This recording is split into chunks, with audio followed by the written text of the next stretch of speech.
together. 40. Oh, they are. That's it. Oh, yeah. Oh, they are. That's no possibility. What about starting, let's see, 25, 26, 27 we've got 10, 10 in the bass, and 10 alto, etc. 2, third score, measure 27. We've got 10. So you want more of that at 40. Well, I think if we just become conscious of it, this piece is so beautiful with those various voices doing it at different times.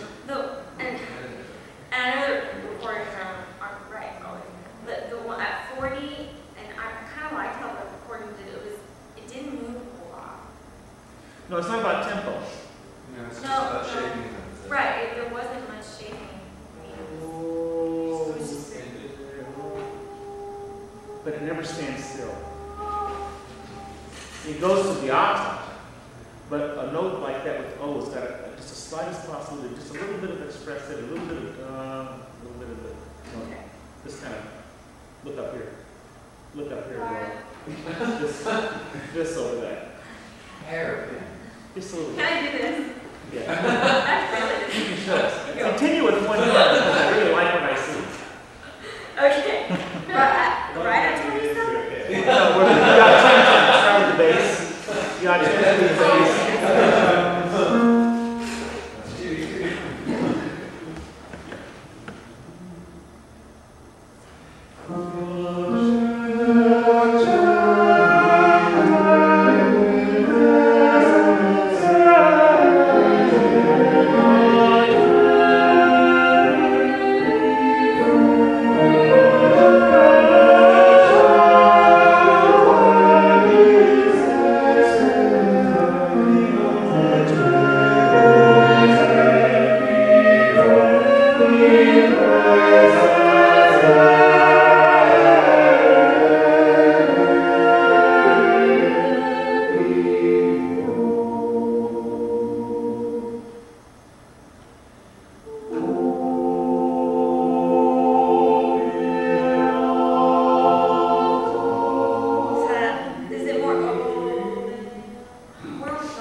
That's what I was.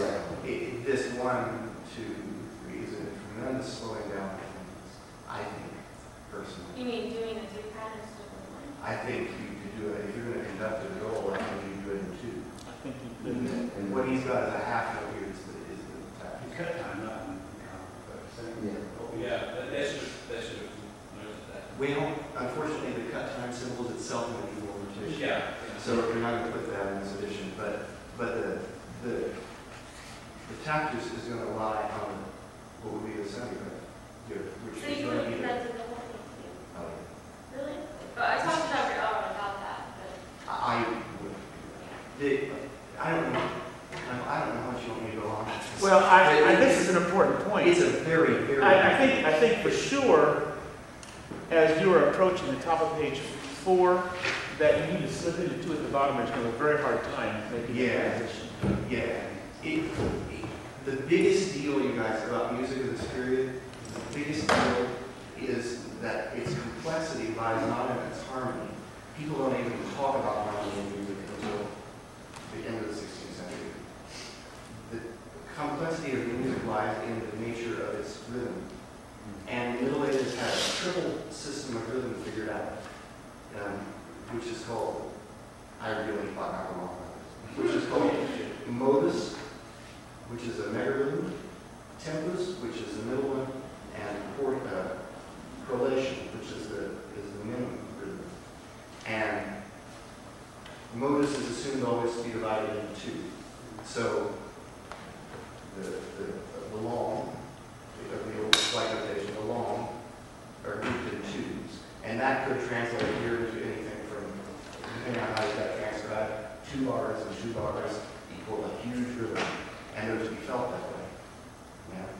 And the problem is that in these modern transcriptions, what happens, I mean, it's not a problem if you understand it, I think. The problem is that the transcribers, all the way back into the 19th century, look at this music, you've seen this in the manuscript, is all white notes. Mm-hmm. It's white note notation. And so what they do is transcribe it into white notes. Right? And when a person who is used to dealing with Mahler looks at music that's in white notes, they think slow. And it's not. And so my big deal with this music is I encourage you not to over-romanticize it. It's not broken. Yeah. And keep in mind the space.